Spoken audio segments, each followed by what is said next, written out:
moved. We're going to educate the children in their states where they can get a proper education. The numbers are horrible the way it is, and we're going to make a move that's very big. I don't think it's even risky a little bit. I think it's going to be amazing. It should have been done years ago. They've been talking about doing it for many years, but nobody ever got it off. But we did.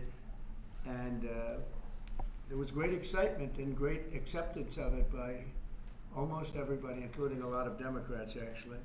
I do want to say that I've decided that the SBA, the Small Business Administration, headed by Kelly Loeffler, is a terrific person, will handle all of the student loan portfolio. We have a portfolio that's very large, lots of loans, tens of thousands of loans, pretty complicated deal.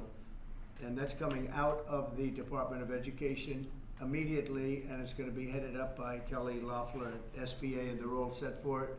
They're waiting for it. It'll be serviced much better than it has in the past. It's been a mess. And also, Bobby Kennedy, the Health and Human Services, will be handling special needs and all of the nutrition programs and everything else. Rather complex, but that's going to be headed by and handled by Health and Human Services. So I think that'll work out very well. Those two elements will be taken out of the Department of Education, and then all we have to do is get the students to get guidance from the people that love them and cherish them, including their parents, by the way, who will be totally involved in their education along with the boards and the governors and the states. And it's going to be a great situation. I guarantee that in a few years from now, I hope I'm going to be around to see it, but I think we're going to see a lot of it. I think that you're going to have tremendous results. You're going to have results like Norway, Sweden, Denmark, a lot of the countries that do so well. I think you're going to have a lot of those results. If you look at Iowa and Indiana and Idaho, so many places that run so well, Florida, Texas, big ones, you're going to have great education, much better than it is now at half the cost. And we're not even doing it as a cost item, although you will save probably half, maybe more than that. And you're not going to be at the bottom of the list. You're going to be much higher. And maybe you'll be, I will guarantee some of the states will be at the top of the list. They'll be comparable or better than these number 1, 2, 3, 4, 5 countries, the countries that are in the top 5 positions. So that's, to me, it's very exciting, and it's been received very well. So I just wanted to tell you about the student loans and special needs. But we're here for a reason today that is very exciting, and I'm thrilled to announce that at my direction, the United States Air Force is moving forward with the world's first 6th generation fighter jet. Number 6, 6th generation. Nothing in the world comes even close to it.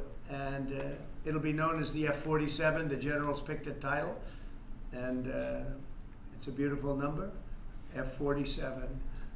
It's something the likes of which nobody has seen before in terms of all of the attributes of a fighter jet. There's never been anything even close to it, from speed to maneuverability to what it can have to payload. And this has been in the works for a long period of time. After a rigorous and thorough competition between some of America's top aerospace companies, the Air Force is going to be awarding the contract for the next generation air dominance platform to Boeing. As you know, was highly competed for. There was a lot of competition, generals, and it's been going on for a long time. Very, very tough competition, but this plane is produced numbers that nobody's ever seen before. The F-47 will be the most advanced, most capable, most lethal aircraft ever built. An experimental version of the plane has secretly been flying for almost 5 years, and we're confident that it massively overpowers the capabilities of any other nation. There's no other nation. We know every other plane. I've seen every one of them, and it's not even close. This is a next level. You know, level 5 is good. This is level 6, they say. The F-47 is equipped with state-of-the-art stealth technology. It's virtually unseeable and unprecedented power. It's got the most power of any jet of its kind ever made. Maneuverability, likewise, is the There's never been anything like it, despite the power and speed. Its speed is top. It's over 2, which is something that you don't hear very often. America's enemies will never see it coming. Hopefully we won't have to use it for that purpose, but you have to have it. And if it ever happens, they won't know what the hell hit them. A new fleet of these magnificent planes will be built in the air during my administration over the next couple of years. It's ready to go. They've already built much of what has to be built in terms of production, including the sheds. We'll ensure that the USA continues to dominate the skies. We've given an order for a lot. We can't tell you the price because it would give way to some of the technology and some of the size of the plane, good sized plane. This contract also represents a historic investment in our defense industrial base, helping to keep America at the cutting edge of aerospace and technology. Our allies are calling constantly. They want to buy them also, and certain allies will be selling them, perhaps toned down versions. We like to tone them down about 10%, which probably makes sense because someday maybe they're not our allies, right? But I would like to ask Secretary Hegseth, who's doing a fantastic job. He's really been very inspiring in so many ways, and I must say that before he speaks, we have had record people wanting to join our military in the last 2.5 months, literally since this, I think probably since the election, November 5th, but especially since we came to office and since I announced Pete.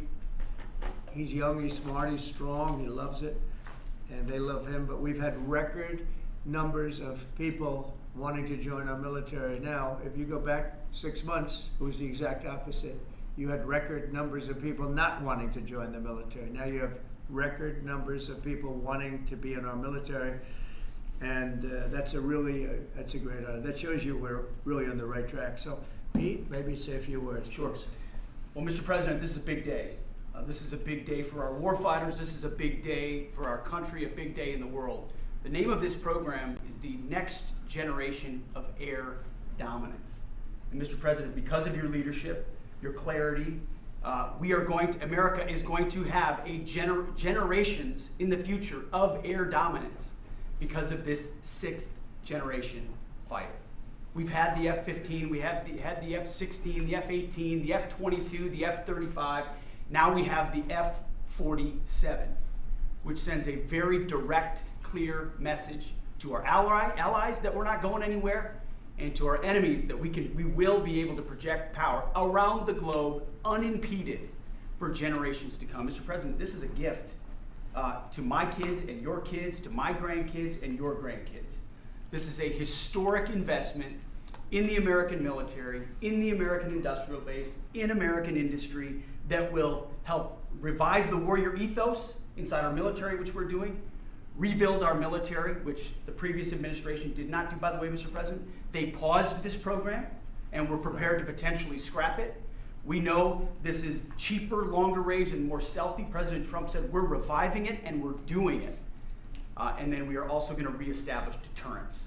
Under the previous administration, we looked like fools. Not anymore. President Trump has reestablished American leadership. The F-47 is part of it. And Mr. President, thank you for having the courage to do it and leading the way for all our warfighters. Thank you very much, Pete.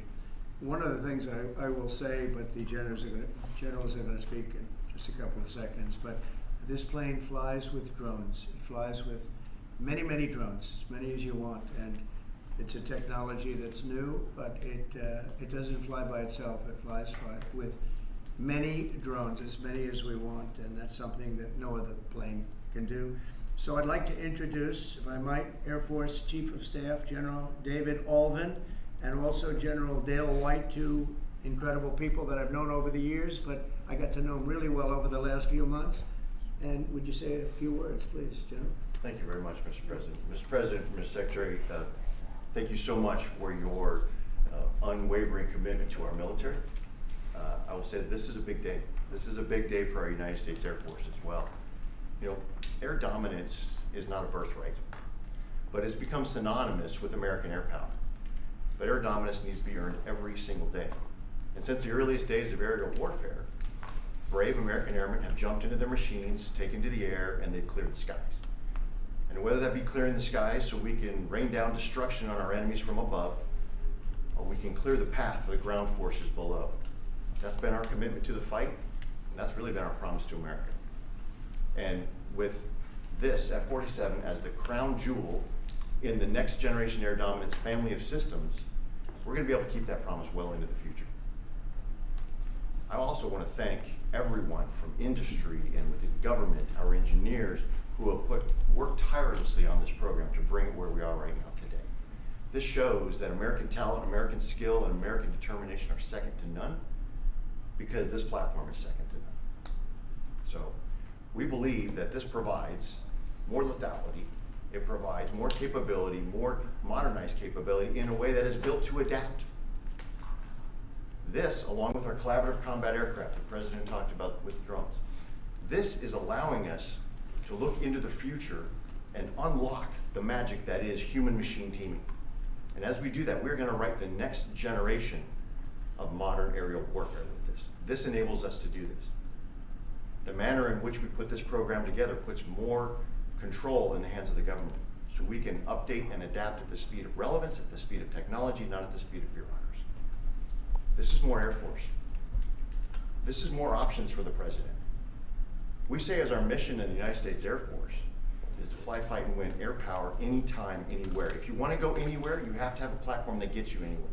This provides the President options from the very one end, which is a quick response, and then we can get right back into fighting stance without having to deploy troops that are going to take maybe months and cost more lives. We can be back in fighting stance, and maybe we restore that deterrence.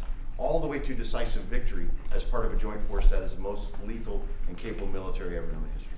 That's what we provide now, and this allows us to provide it into the future. It's more deterrence, more capability. It's what peace through strength looks like into the future, Mr. President. And so we're very proud to do that. And all we can say is, on behalf of the United States Air Force, let's deliver. Thank you very much. Thank you, General. Would you like to say something? No, sir, I'll just double check what the chief said. He knows what to do. Generational He knows leap. who the boss is. Look That's at exactly that. right. Air security is what it's all about, and this is what we'll deliver. That's great. Thank you very much. Great job. We've worked together long and hard on this, and this was a big secret. In fact, we don't show too much of the plane for that reason. You see what we show? You see how beautiful that is, but that's just a very small part of it. Sure.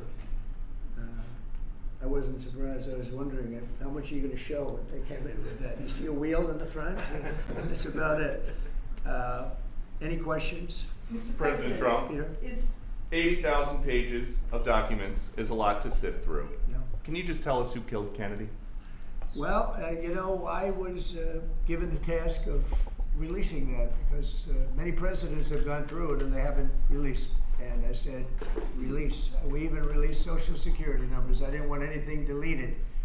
They said, sir, what about Social Security? People long gone, but they're long gone, so I can't imagine. But I said, if you don't delete it, if you do delete it, we have people are going to say, why did you delete it? There's something in there. So we gave Social Security, we gave everything. And the rest is for you to look at, Peter. You're going to see whether or not you see anything. But we've given it. We're doing it with Dr. Martin Luther King too. They're preparing all of that. They're going to release everything, and whoever else they want. I mean, we have nothing.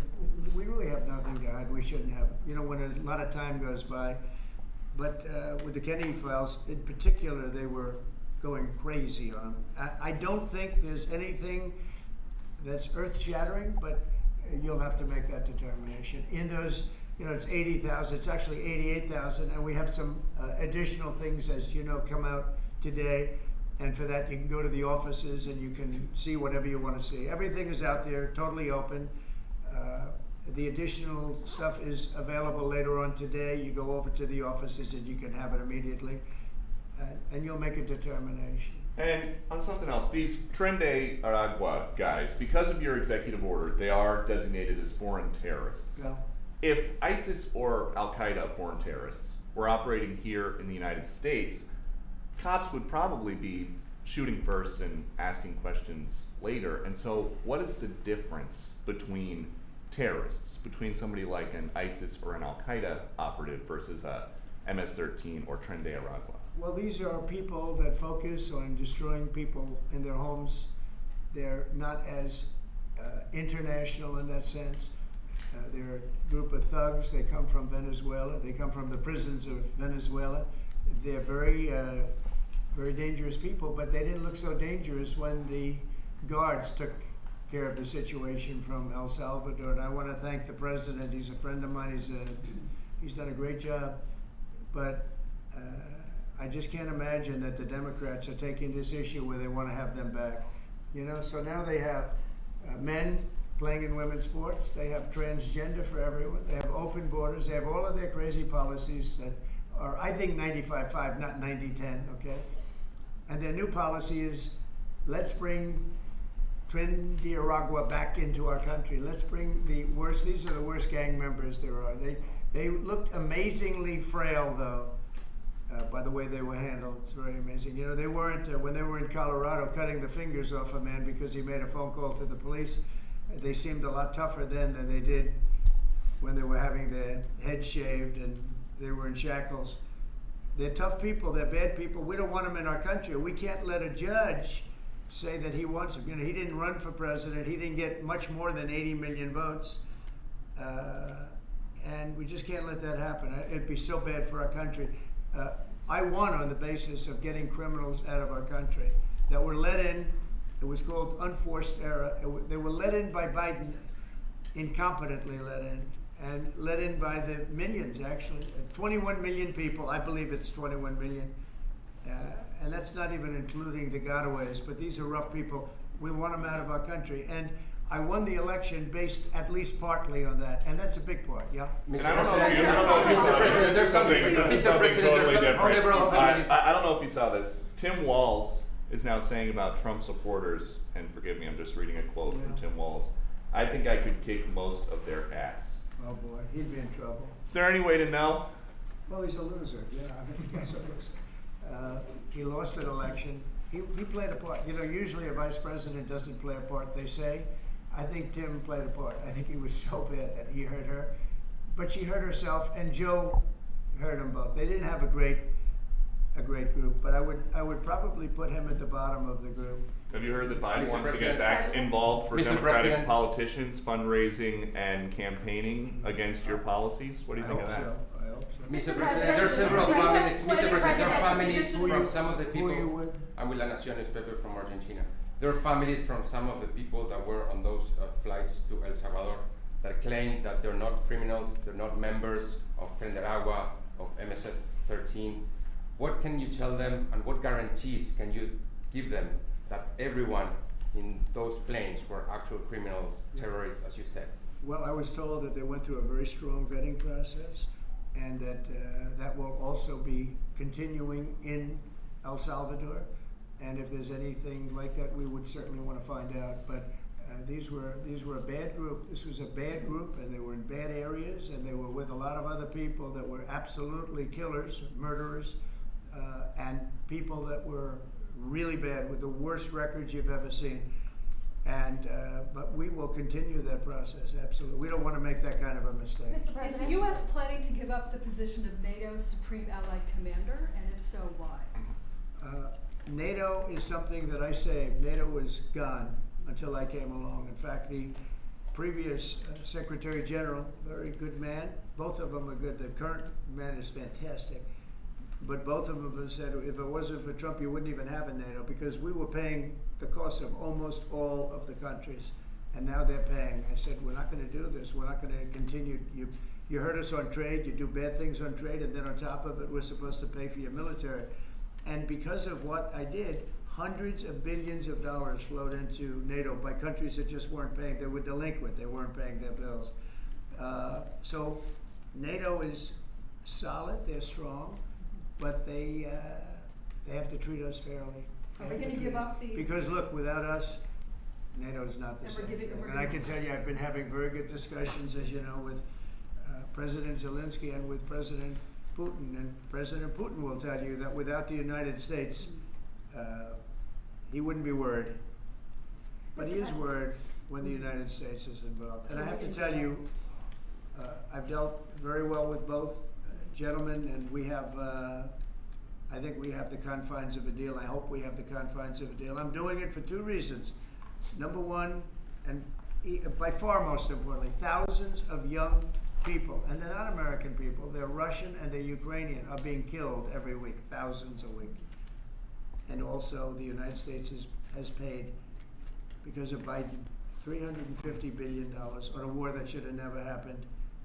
If we had a competent president in this sitting right here, that war would have never happened. It would have absolutely never happened with me. And it didn't happen. For 4 years it didn't happen. Mr. President, do you think you have the authority, the power to round up people, deport them, and then you're under no obligation to a court to show the evidence against them? Well, that's what the law says, and that's what our country needs, because we were, unfortunately, they allowed millions of people to come into our country, totally unvetted, totally unchecked. So you ought to ask, did he have the authority to allow millions of people? Did Biden have the authority to do something that's unthinkable?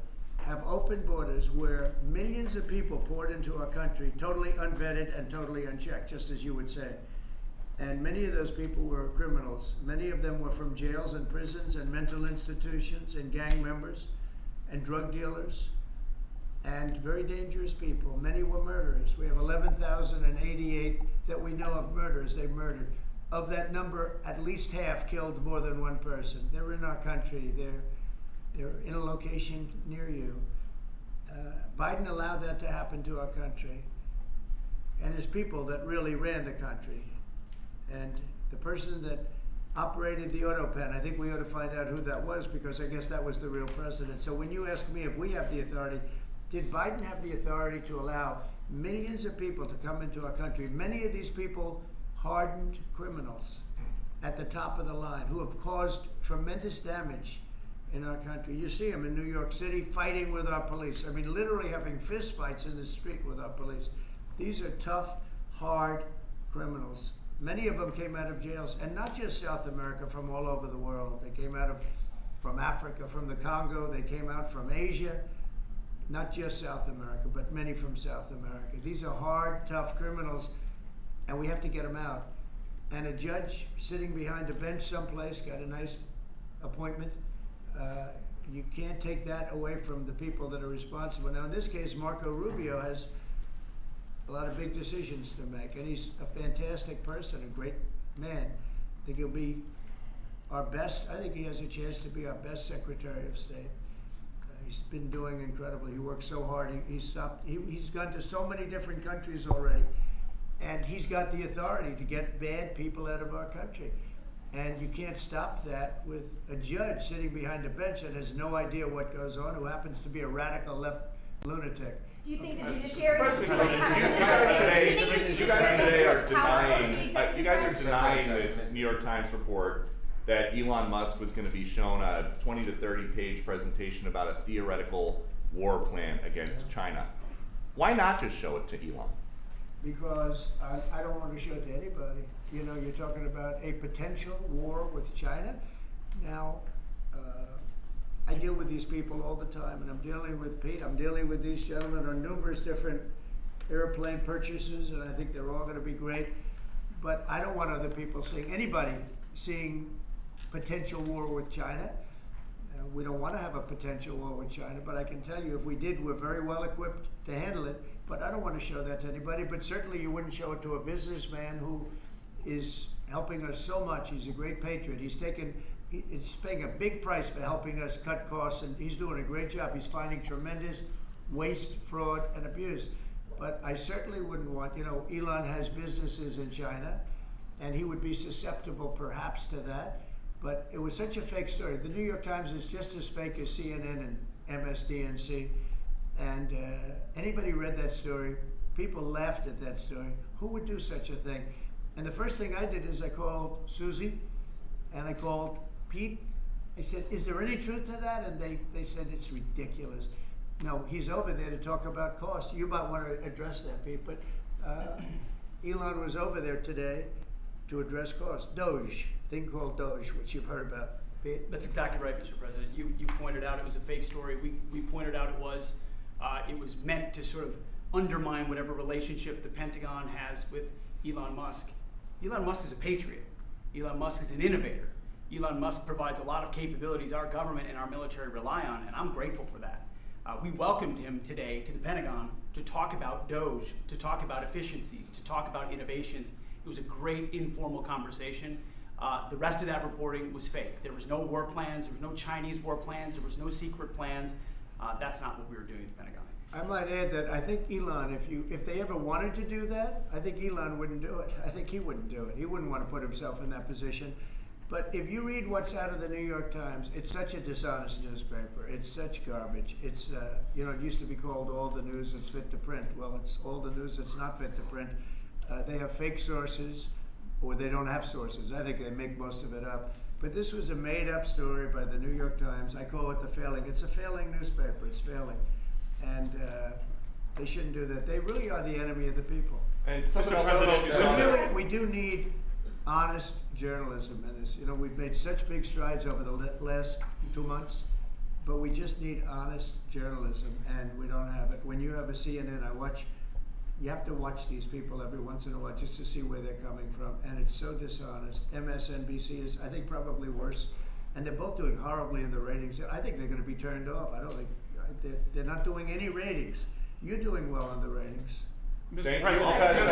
President, just quickly on, I understand that your trade rep is meeting their Chinese counterpart next week. Yes. Is there anything that they can do to stop April 2nd or to roll back the tariffs that you put on China already? Well, we could talk, but basically, I call April 2nd. I would have made it April 1st, but I didn't want to be April Fool's Day because then nobody would believe what I said, and they do believe me. April 2nd is going to be Liberation Day for America. We've been ripped off by every country in the world, friend and foe. We've been ripped off on trade. We've been ripped off on military. We protect people and they don't do anything for us. It's just so unfair for years and years. And now some of that money is going to be coming back to us in the form of tariffs. I mean, tens of billions. It's going to be numbers like nobody's ever seen. So NVIDIA announced today, you saw that, hundreds of billions of dollars of investment. The biggest chip maker in the world announced hundreds of billions of dollars of investment. Hundreds of billions, not millions, but billions.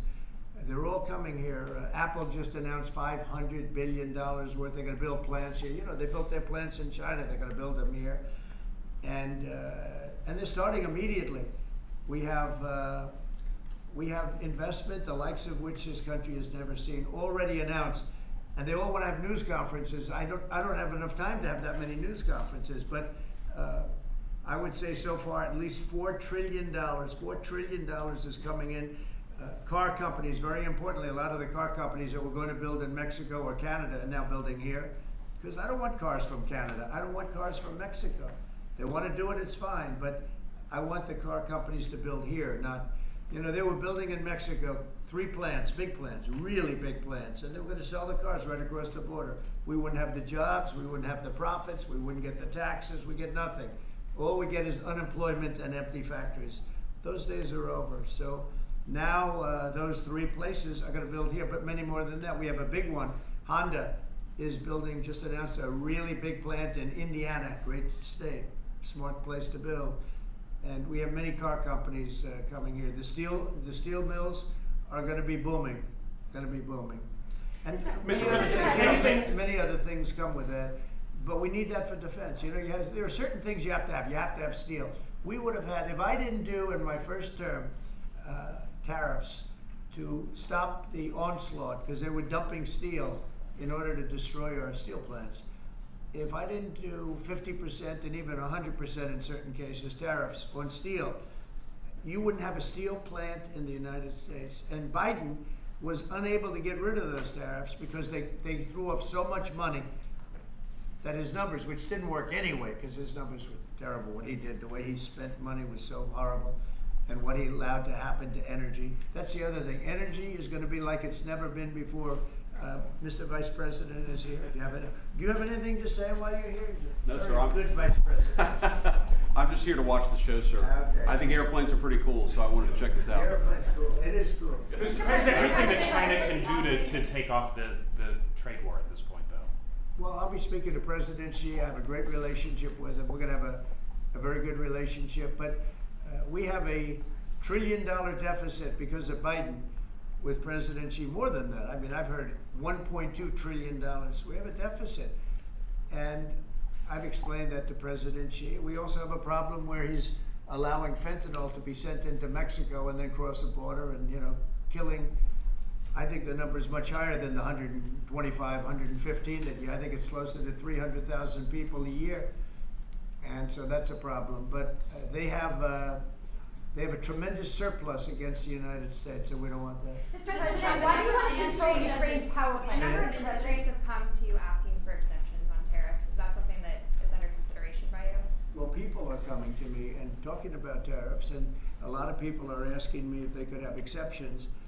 And once you do that for one, you have to do that for all. So, I mean, generally, I did something interestingly during 2 weeks ago. I gave the American car companies a break because it would have been unfair if I didn't. And everybody said, oh, he changed his mind on tariffs. I didn't change my mind. I helped our, sort of big three, big four. I helped some of the American companies. And instead of taking it properly, they said, oh, he changed it. I don't change, but the word flexibility is an important word. Sometimes there's flexibility, so there'll be flexibility, but basically it's reciprocal. So that if China's charging us 50% or 30% or 20%, and I don't mean China, I mean anybody, any country, Canada. Nobody knows that Canada's charging our dairy farmers. They have 270% tariffs. Nobody knows that. Nobody knows that. They have up to 400%. They have a couple of tariffs at 400%. Nobody knows that. Nobody talks about that. And remember, with Canada, we don't need their cars, we don't need their lumber, we don't need their energy, we don't need anything from Canada, and yet it costs us $200 billion a year in subsidy to keep Canada afloat. So when I say they should be a state, I mean that. I really mean that, because we can't be expected to carry a country that is right next to us on our border. It would be a great state. It would be a cherished state. The taxes for Canadian citizens would go down in less than half. They don't spend money on military because they think we're going to protect them. There are many things that they do, like icebreakers. They want us to provide icebreakers for them. Oh, that's wonderful. So the Canada, they're very tough traders too. I want to just tell you, all the people, they're tough traders. They trade very tough. And the expression I use is, some people don't have the cards. I used that expression about a week and a half ago, right? Somebody was negotiating who didn't have the cards, who's now, I think, saying that he wants to do it, and I think we're going to have a big deal on that, very special something. We got to make a deal on that. But Canada has been a very nasty negotiator against the United States, took advantage of the United States for a long time. But nobody knows that they were getting 270% tariffs on dairy products. A follow-up on Canada, and I don't think I've heard you say this in all of the talk about Canada becoming the 51st state. Are you concerned that if they became the 51st state, they would be a very, very blue state? Very, very big and very, very blue. No, there might be, but it would, you have that artificial line that goes, that straight artificial, that looked like it was drawn by a ruler. Somebody with I don't mean a ruler like a king, I mean like a ruler, this way. And it's just an artificial line that was drawn in the sand or in the ice. And can I tell Peter, just, you add that to this country, what a beautiful landmass, the most beautiful landmass anywhere in the world. And it was just cut off for whatever reason.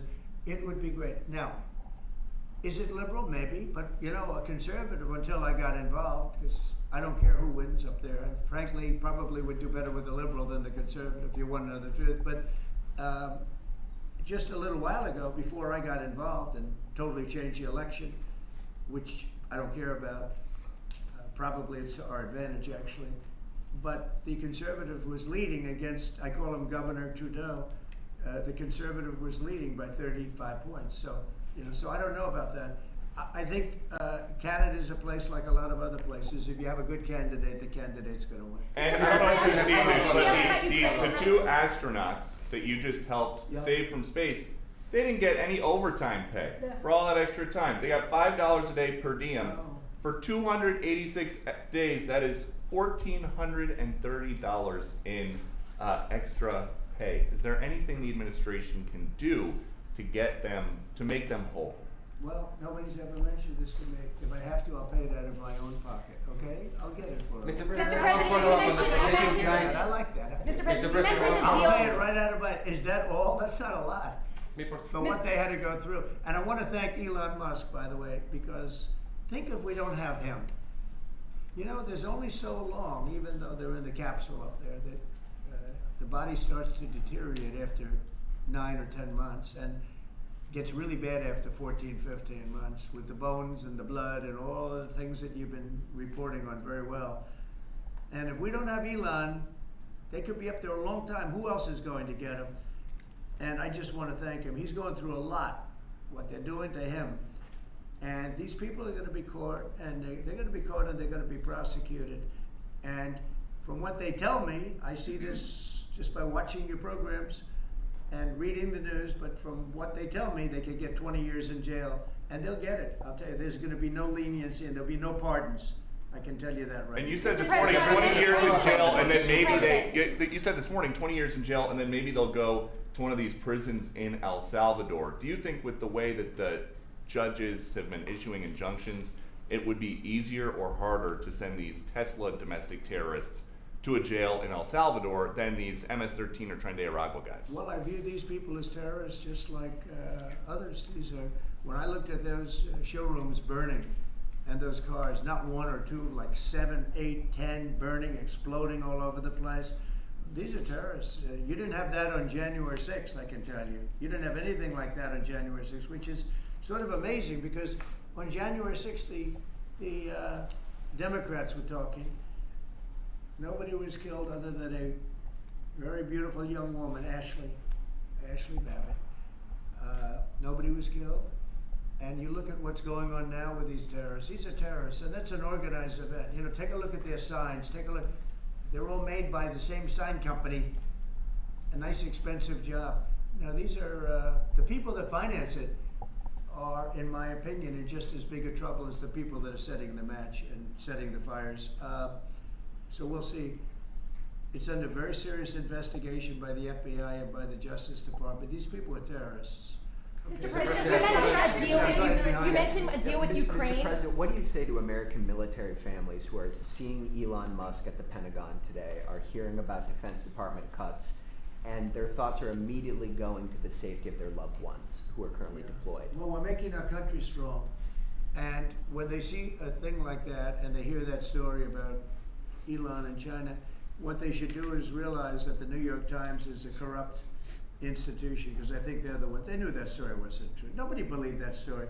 People that, when I first called, they laughed when they heard the story. Nobody believed it, that the Pentagon was giving him a briefing on what war with China would look like, and he has business in it. No, they made that up because it's a good story to make up. They're very dishonest people. I have it with the Times, and you'll see more and more of it. To me, it's a very dishonest organization. But a story like that is made up. It's total fiction. And I just wanted to make sure. I called up Chief of Staff and I called up Pete, and I said, is there any truth to that? Absolutely not. He's there for Doge, not there for China. And if you ever mention China, I think he'd walk out of the room. He wouldn't take it anyway. So it's just a made up story. Nobody's taken better care of the military. One of the things that I know that Pete's doing is he's talking about a lot of the civilian staff, and we're going to get them other jobs. You know, we're going to have a lot of jobs in this country, but we don't want to have wasteful jobs. We want to have meaningful jobs. And those were wasteful jobs. Those are jobs that not only military, but jobs where people don't show up.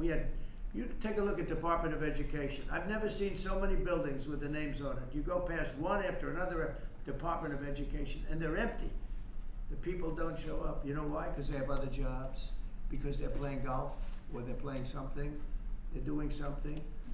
And we have a lot of great people, but we have to move that back to the States. We're going to make our country strong, and we're going to get people much better jobs, because we have companies moving into our country, the likes of which we've never seen before. Nothing like this has happened. And it's automatic. They don't want to pay the tariffs. How do you avoid paying the tariffs? You build your plant in the United States, and it's a beautiful thing to see. I see it. So far, I would say $4 trillion. Nobody's ever heard of them. No country's ever heard of numbers like that. $4 trillion, and those are the best ones.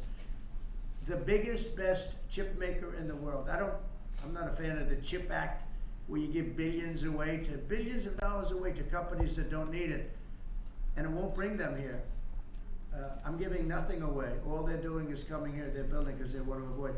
Remember this on the tariffs too, because that's going to be, Liberation Day, April 2nd.